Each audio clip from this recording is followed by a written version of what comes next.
Welcome back to The Edge live in your Bleacher Report app. I am your host, Micah Parsons, and this episode is sponsored by Nationwide. Nationwide is so much more than a great insurance company. They're a financial services company too.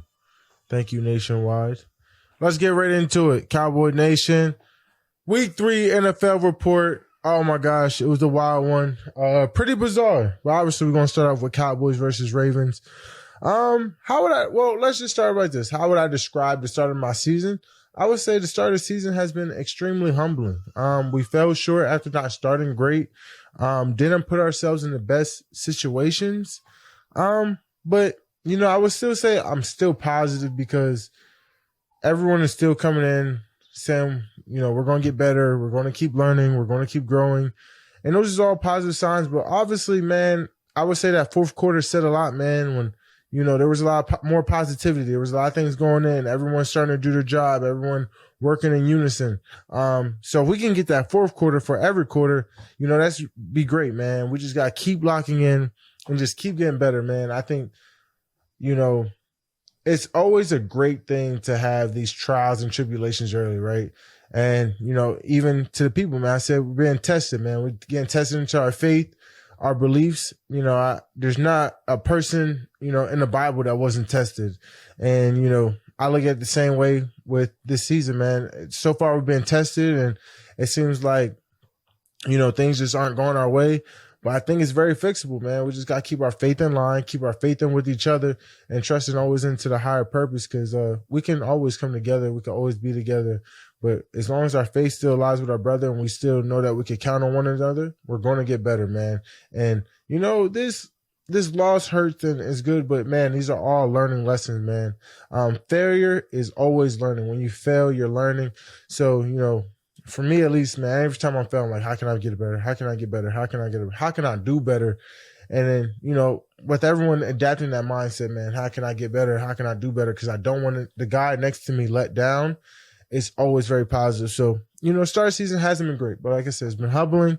This is our test. Because without a test, there is no testimony, man. I still have dreams of being a Super Bowl champion. I still have dreams and aspirations of, going as far as I can into this year and this year and obviously reaching that Super Bowl. So, there is no testimony without there being a test. And right now we're being tested and we have to keep showing up, keep getting better to pass this test, man. Until we pass this test, we can't get to where we want to go. But, everyone's wondering, man, I was expressly talking on the sideline. Summing up like this, man, there's high expectations, man. And when tensions are high, feelings are high, emotions high. We all get like this in life. And, we want to pull the best out of each other, whether it's the best player on the team, whether it's, role player, special teams player, whatever. We always want the best for everyone on the team. And, there's a standard. We want to get that standard done. And I just felt like, I was expressing how I felt, man. And, as a leader, I shouldn't be doing that. I should always lower my tone and talk to people a certain way. And, I always apologize for that. There's never no one right when feelings are high and tension's high and emotions are high. So it's something that we're all going to get better from. And, I even said we don't need everyone to be a Superman. And we just need everyone working in unison, everyone working together, right? We don't need one person to save the world. We don't need two people to save the world or three people. We need everyone together, right? The Avengers, I always look at it like the Avengers, really, right? Captain America couldn't do it by himself. Captain America and Thor couldn't do it. Captain America, Hawkeye, Black Widow, none of them could do it. It took all of them together. You had Doctor Strange, you had all of them together, right? It takes a whole village to do this right. And it's the same thing like football, man. It takes all of us to do this right to be able to win and come out on top.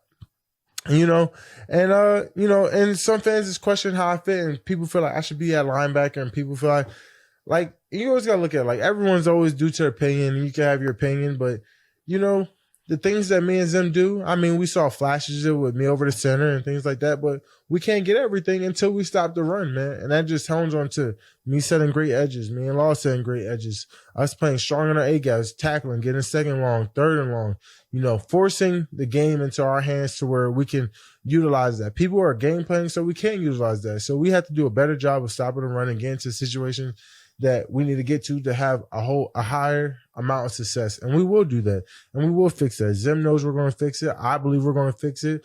Our leadership council believes we're going to fix it. So as long as we still believe you can accomplish anything. I mean, let's like honestly, look across the league. Think about how many great teams, right? Great teams right now. There's a lot of great teams right now. There are 1 and 2, right? And you think about it, right? It does not define where you are right now, like where you're at right now and where you're going to be. It never defines it. Like the 49ers, 1 and 2. The Ravens are 1 and 2. Dolphins, 1 and 2. Falcons are 1 and 2. Browns, 1 and 2. Raiders, 1 and 2. Patriots, Broncos, Cardinals, Rams, Colts, Giants, Panthers, Bears, right? And these are all playoff caliber teams. It's the NFL. Like, people don't realize how hard it is to win. Like, the Raiders come back win against the Raiders and lose to an 0-2 Panthers team. Would anyone guess that? No, but it's the National Football League. Like, you can't predict everything that happens, in the league. Like, you can't. Like, that's what there's coaching for. That's what there's schemes for. Like, coaching matters so much more than people believe, man. I always say great coaching will always triumph great talent. And you look at the past couple Super Bowls, it's been like the Eagles had probably the most talented team the year before that, and Patrick Mahomes won. Last year, the San Francisco 49ers, without a doubt, probably had the more talented team, and the Kansas City Chiefs won. I'm not saying neither team's coaching have been bad, but at the end of the day, right, coaching truly matters. Talent will always, triumph that, right? And, what also will make me believe that, we're going to get ahead of this, right? My quarterback, right? He said, jump off if you want to. He said the same thing in leadership council. He said the same thing today to the guys, right? Jump off if you want to, bro. I have full belief in this guy, right? Like I said, man, I know what he's been through the injuries, the triumphs, the trials and tribulations. Look where he at now. He's going to overcome everything, right? I think he's so much bigger than what this is, and he's going to get us to where we need to go. I mean, not once has any game has he's given up. I just think, man, like I said, and then you could look at the CD. Him and CD missed the whole training camp. I remember Bosa came back after missing a training camp, and he said it took him so long to get back into, playing formation. That's all this is, the connection, getting timing and things down. That's why training camp is 5 weeks long, right? There's a whole period. It's like a 5-week game period, and it's damn near live practice every day. So it's so many things that you're working on, timing, clicking, things like that you're working on in this time period. So it's not like this is just some out of norm. We're just starting this transition a little bit later than we want to. But you're happy this stuff happens earlier versus last year where we had so much success and we're like, man, the Cowboys are so good. And then we hit this period where we're like, oh snap, we're really struggling. We're like, we don't know what's going on. And then you go in the playoffs and you're 12-5 and you're high ranked seed and you lose in the first round, right? And because you couldn't stop a certain thing. So now we're 1 and 2. We're on the opposite end where we're not starting so fast. And we have this opportunity to keep getting better. Lock this, this difficulty phase that we're in and get better from that. And I think that's always positive, right? When you figure out what's wrong and people are attacking earlier and you keep getting better and better. So then when you start going on your run, you feel invincible, right? It's all about clicking, right? Everything's all about clicking in the NFL at the right time to go on your run. It's never usually the best teams. And sometimes the best teams usually do because they're clicking at the right time. But at the end of the day, that's what this journey is about. And right now, we just got to find our groove. We got to find our spot. We got to get into rhythm. That's all this is. And it's trials. Right now, we're guaranteed an opportunity Thursday to go out there and go against a very good Giants team that came off a great Browns win. You know what I'm saying? Like, a lot of people, went against Daniel Jones, and he just had a great game against the Browns with Malik Neighbors going crazy. Malik Neighbors is legit. He's legit. Him and, Marvin Harrison are doing their big one. Like, these are legit caliber receivers, and I could see his confidence growing, Daniel Jones' confidence growing, him coming back, getting rhythm off the ACL tear. I think it's night and day from game 3 to game 1. Even with the training camp, live action football is completely different. Different reads, different shows and tells, and things like that is going in the game. A lot goes into this football process. I feel like people just figure like football players just wake up and say, hey, we're going to go get ready for practice. No, I mean, a lot goes into this, or get ready to go straight into the game. The preparation, the film, the endless walkthroughs, the details keys. I mean, everything that we're looking at is going through. Everything that's put in, we're trying to master in a short week. You know, it's only so much you can do in that short week to prepare yourself to get ready for this game.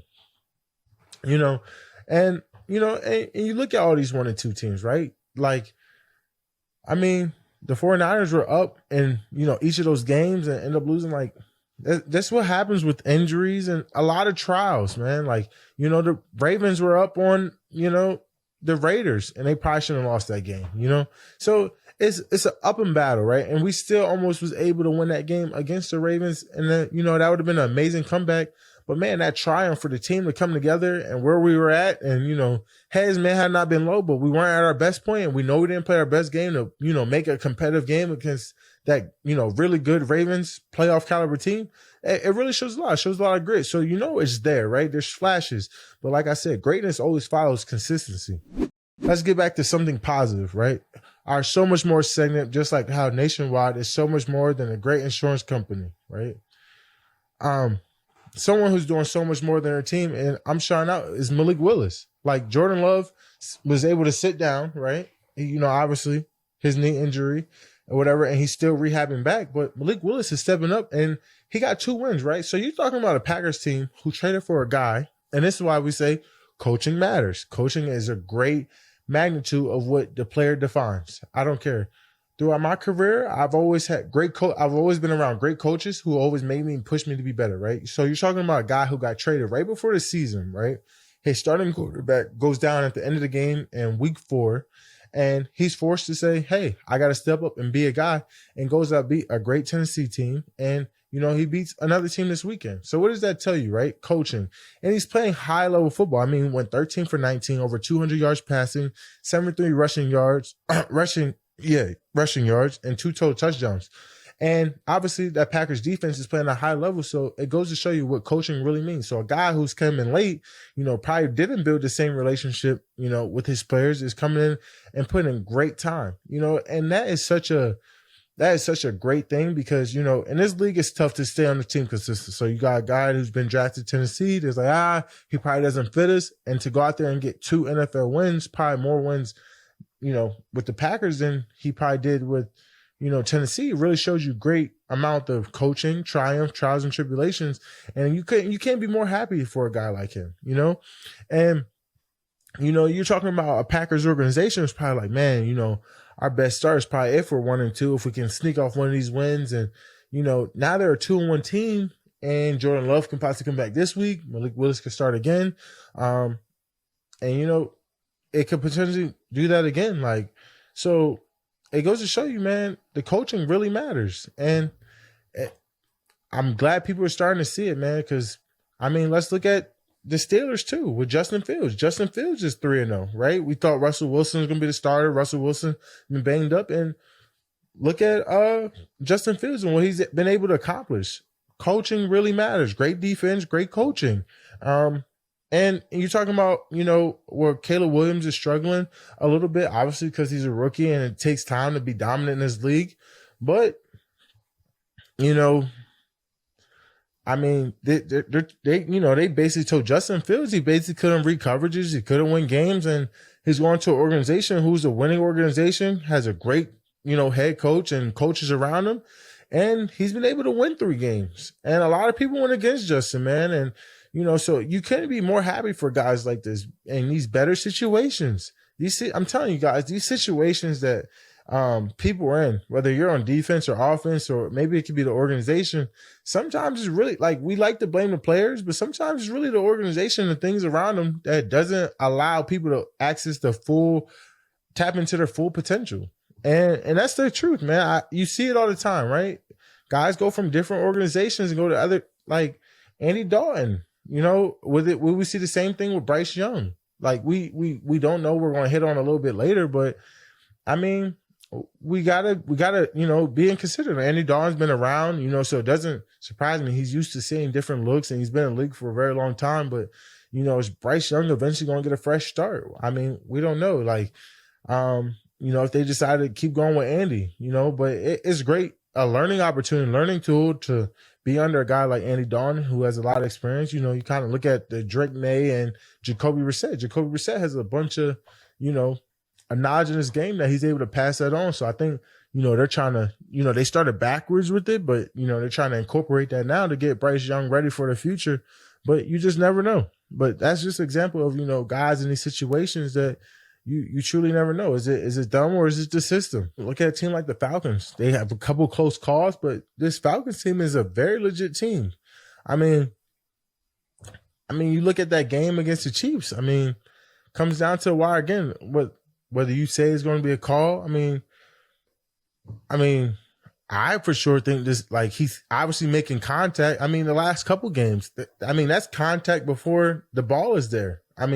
By rule but this Falcons team could be a 2-1 team. And everything goes into it, right? Calls, coaching, players, a lot goes into winning. I can't emphasize enough how hard it is to truly win in this league. It's one of the hardest things you can do. And the fact, if you get a lot of wins, and I would say even myself, man, I've been spoiled, man. I've been around some great high level Hall of Famers, great high level players, and we've been able to win a lot of games. And now, talent's been getting us over that hump, right? Talent has always kind of been, getting us over that edge. We're winning close games because of talent, and it always ends up biting us later. So, now that we may have not had, probably the more talented roster we had in past, about overall roster of different players and attributes like that, it's hard to. So now we got to really click on to the details and do all the little things. So that way, our skill sets and what we can accomplish can go further, right? And we're still a young team, right? EK's this still his first year. Demo and Maris, really they're really rookies. The first year is really playing. We got a lot of guys that, it's our first time really starting a rookie corner. So a lot of things go into this, man. Learning tools. So we're just going to keep learning and growing. A lot of guys are getting thrown into the fire, and we love it. It's about what you're going to come out after the fire is burnt. Are you going to be standing tall or are you going to be burnt? And, I think a lot of guys we have on our team in the locker room, they're going to be standing tall. We were going to have Darius Slay on, the show today, but obviously with my short week, I had a lot of more meetings and film to go over today, and he wasn't able to come on the show. But we'll even break down their game today too. What they had past weekend. Well, it was a close game. I thought it was a really good game. Saquon Barkley, he's following suit what I think he's going to be. He's going to be an all-pro. He's probably going to be offensive player of the year, most likely. He has a chance to keep going for MVP. The guy's been electric ever since he had some talent around him. It's like he hit his second juice, man. Another guy who y'all say he's battled injuries and things like that along his career, and he's gotten his fresh start, and he looks like, rookie year Saquon, second year Saquon. It's just like night and day from his situation where he was in the Giants. You talking about a team that's giving him the carry, splitting his time. Everything, utilizing every asset, every capability. He's looking so far like the best player on that offense. So explosive, so fast. I know he's my Penn State buddy, but look at it, man. He's been night and day since he's been there. And, they said there's been a stat about Derek Carr targeting the corners. Quinyon Mitchell, 3 for 5, 29 yards. Darius Slay, 1 for 2, 9 yards. QB rating all under 65. And, this is what I would say, right? And the same thing with us. The Saints are a very good team. And CJ Gardner-Johnson said they're pretenders. There ain't no contenders. They're pretenders. And they have Derek Carr. Remember that. I don't know who CJ Gardner think he is, bro. We've been dealing with this cat for a while. We just got to be a little bit real right here. I think Derek Carr has validated himself way before CJ has ever done. In a most respectful way. I'm not taking away anything, but Derek Carr has been a Pro Bowl quarterback, before, highest paid quarterback before. Let's be real. Derek Carr has always been a pretty damn quarterback. You know what I'm saying? They're a contending team. You got to think their starting center went down in that game. Eric McCoy, pretty probably detrimental. You got to think Ryan Ramczak is still not playing. So they're very limited on the things they can do. They have a rookie lineman out there. Trevor Penning, a guy they benched, before. And, I'm not targeting these guys. These guys that are playing in the league, so not like they're bad, but when, you got a pretty much healthy roster against, a damaged front, it's kind of limits you on the things you can do. You're trying to play off the guys you have on the field. I mean, that's what part of coaching is, so I would say, the Saints are a real contender. I mean, they still got a lot of weapons. They're just pretty banged up like a lot of other organizations. I mean, look at their defense. They held that team to 15 points, produced 3 turnovers. So any defense that's holding a team like the Eagles offense to under 17 points and producing those type of turnovers is a pretty damn team. I don't know. I mean, CJ must have an unrealistic idea what a pretty damn team looks like, because to me, that looks like a pretty good damn defense to me. If you're barely beating a team and the final score is 15-12, I mean, it probably says a lot right there. I mean, it's not like you blew them out, right? So, that's kind of mind-boggling statement to me. But hey, every person has their own voice for their own platform, and for my platform, they are not pretenders; they are contenders. And let's move on to the 3-0 team. There are 4 3-0 teams as of right now. The Bills play tonight, so they could be 5. But right now, we're going to rank these 4 teams, right? You got Seahawks, Vikings, and Chiefs and Steelers. I think at 4, we're going to go with the Chiefs. They just had a couple close games. They're finding ways to win. But I wouldn't say they're great ones yet. They're not in dominant fashion. And I think eventually those wins can catch up. Yes, they are the defending champs, and, they do have the best quarterback in the NFL, but these things can catch up later on. So, and this is just going based off of, how these teams are playing, right? And this is all, opinion based. So 4, we're going to go with the Chiefs. 4 is the Chiefs. 3, I'm going to go with Seahawks. At 2, I'm going to go Steelers. And at 1, I'm going to go with the Vikings. I would say the team that impressed me the most have been the Vikings. I mean, Coach Flores has been absolutely phenomenal. I mean, this guy's been night and day. Locked up Shanahan 1 when he played the 49ers. Did it again with, CJ Stroud. Their offense struggled, and we know how explosive that offense is. I mean, he's literally dismantled some of the top offenses in the National Football League. It's damn impressive. Coach Flores is, I think he's a mastermind defensively. I'm definitely been impressed with him the most. And obviously their rookie quarterback got hurt, and Sam Darnold still finding ways to win games and do what they're doing offensively. Still crushing it, coaching again, right? On paper, you wouldn't say the Vikings had the most alarming or breathtaking lineup, but they're finding ways to win in dominant fashion. They look one of like the most clean, efficient teams out in the NFL right now. Without a doubt. So Skull Nation, y'all are rocking right now. Like I think the Vikings are real deep playoff contenders the way their defense is playing. I think Blake Cashman is a guy who's been playing at a Pro Bowl linebacker, all pro level right now. I've been paying attention to them, man. Their scheme is masterful, man. They even got the one rusher. He came from the Dolphins. What's his name? Van Ginkel. Yes, Van Ginkel. Hooping. Flores is using everything he has with him, and he is just crushing it right now. I've been highly impressed. I mean, that defense is right now you would put that Vikings defense against anybody in the National Football League right now, right? I mean, the 49ers offense, they did have Debo at the time. Did they have Debo? I believe they beat them with Debo, but I think Kittle got hurt. But then they went against the fully loaded without Mixon. They didn't have Joe Mixon, but Cam Akers still had a pretty good game. But he's going to get. But they had every receiving core, and CJ was out there, so he's going against these fully loaded offenses, and he's been dismantling. So Debo wasn't in the game, but still the fact that they came off a Jets game where they were that strong, that explosive, and then they come into that game.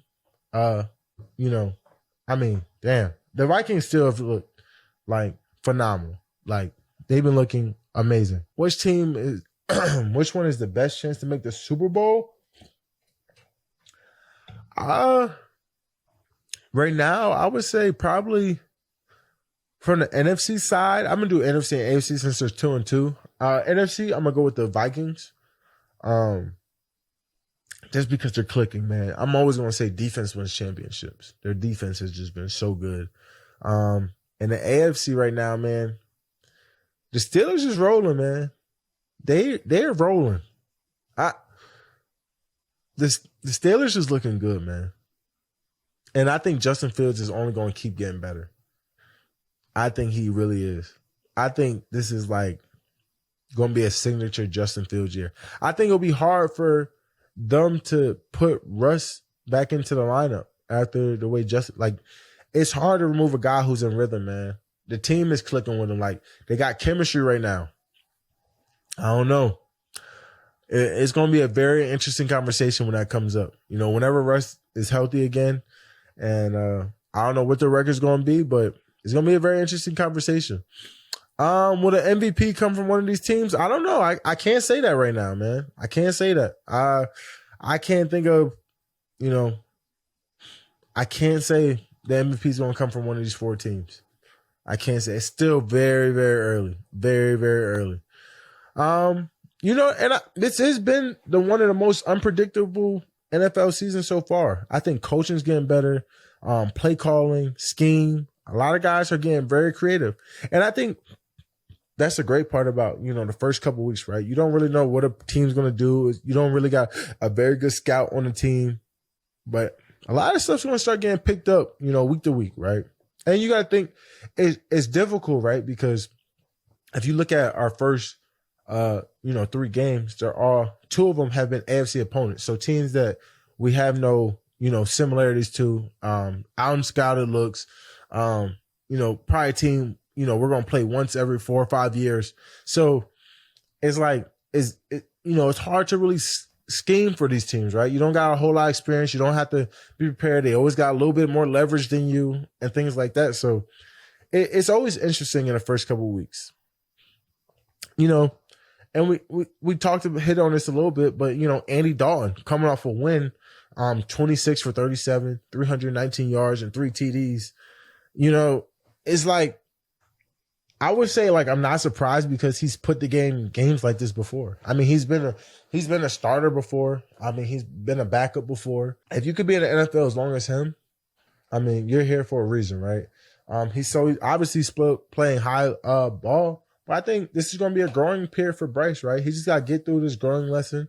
They're probably going to let Andy, take it away until they feel like Bryce is ready to go back into the job, right? You got to think about this, right? It'll be hard for, it will set Carolina back years on years if, they didn't hit with Bryce, right? You got to think about 2 first-round picks. You gave up DJ Moore. That's tough, man. They can't get, this is supposed to be your franchise guy to build you back up for Super Bowl contentions, man. It'll be hard to say they gave up on him after a year. They gave up too much for him, right? This is a guy they said they're just going to rebuild them and, get him in the right spot. So they got to stick with him. And so you look at these situations, right? Sam Darnold was a backup for the 49ers last year. You saw him step in some games. So I think it's the same situation, man. I would say, like, the NFL is the most, you got to be ready at all times. You just got to be ready for your moment, right? Sam Darnold, look, he was going to be a backup again, right? J.J. McCarthy was probably going to be the starter. He went from backup to 3-0, right? So you really just never know how these careers pan. Look at Geno, right? They let go of Russ. He comes in, and it's Geno time. Like, it's the most you got to stay ready sport in the world. You got to stay ready because you don't know when your opportunity is going to come. The opportunities are rare, and you just got to be happy for these guys taking advantage of these opportunities. I mean, it's honestly special to see because, like, a lot of people just hang their hat and say, hey, I'm a backup, and that's okay. And they'll just keep playing as a backup, but these guys are striving for higher levels and keep getting better and better. So, I mean, shout out to Andy and Sam, right? I saw, Mel Kiper go about, people should take out 2 high safeties. And then, the NFL is being ruined by 2 high safeties. And I think it's the most outrageous thing in the world, right? There's a lot of things that the NFL could get rid of.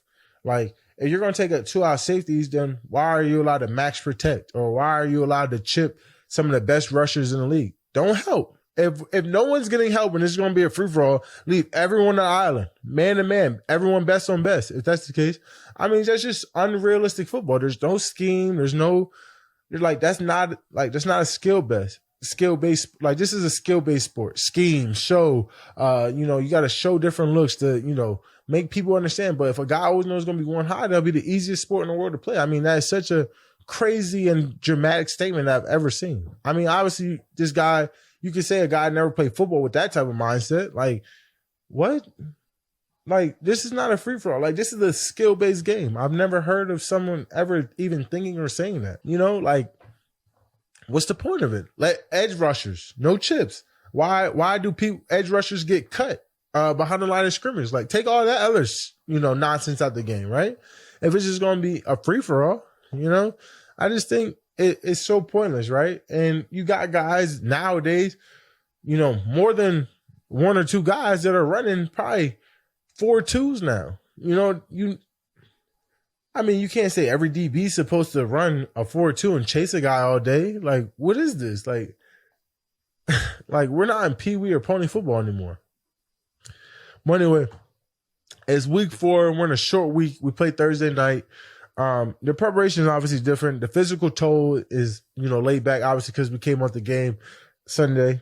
So, it's going to be a lot more mental preparation. Does the pressure feel greater coming off a loss? I would say no. I would say you still have the same mindset, the same, attitude every week, whether it's a win, a loss, or whatever it is, to put your best foot forward. And that's always to find a way to win the game. This is some of the, it's one of the hardest sports to ever win a game in, right? NFL is tough, so we got to find a way to win. Obviously, they came off a great win against the Browns, so obviously they're clicking right now. Malik Neighbors, 2 TDs. I mean, he's looking special, so, we got our hands full. It's going to be a great matchup with him, Trey, Caleb Carson, and, they got some other guys too, man. I don't want to just focus on him. Wandale Robinson's a dog. Jalen Hyatt's another speed dog. So, it's going to be a great matchup, and, super excited. Obviously a division game, the tension's always high. We're in New York. It's going to be a great atmosphere. So, I'm super excited. I can't wait. Let's take some final questions from the chat. Would you say Barkley is a front runner for MVP? It's hard to say he's a front runner. I would say he's a front runner for Offensive Player of the Year. Just because in the NFL, they like to give the MVP to QBs. So, honestly, the front runner for MVP is probably Sam Darnold right now, to be realistic with you. They, for some reason, they just love quarterbacks to give an award, because Christian McCaffrey probably should have been MVP last year, but he got snubbed out of that. I saw your tweet about Baylor defense. What was your reaction to the game against Colorado? Yeah, I was very surprised, man. I wouldn't say it was just the coach, because, the players probably could have made a mistake, and but it's very rare that you see an overload blitz and there's no contain from the opposite side. There's usually has to be a high rusher or something like that. But I'm just more surprised that, you send that type of blitz with 2 seconds left. I would think you'd be more in like a prevent situation with like 3 guys rushing and a lot of guys in the end zone or something like that. So I was very shocked, but the game was crazy. Shout out to Colorado. They found a way to win the game. I mean, that's tough to do. I mean, even college. I mean, they were down and they found a way to win the game. So, that's very, very tough. That was like a very legit win. Dak was pretty vocal in the media this week. Was he like that in the locker room too? Yes, he was. I just came back from a leadership council meeting and Dak was very vocal, man. It really shows the great lengths of the type of, quarterback you have, and, and what he means to this team. Cause I mean, the guy is very special. How do you think you could be a vocal leader? Every day just being consistent, man. Consistency always equals to greatness, and just continue to do the little things. Taking ownership of my faults, and, pushing the guys around me to, take their ownership and get better too. I think it always starts with yourself, You got to be your better self to create a better environment and other people wanting to get better. So it's going to start with me for sure. And, you know, that's a wrap on this week of The Edge, man. I appreciate you guys for taking your time to come in. Shout out to Nationwide. You know, thank you for everyone supporting the show. I can't wait to see you guys next week. And that's a wrap. I appreciate you guys.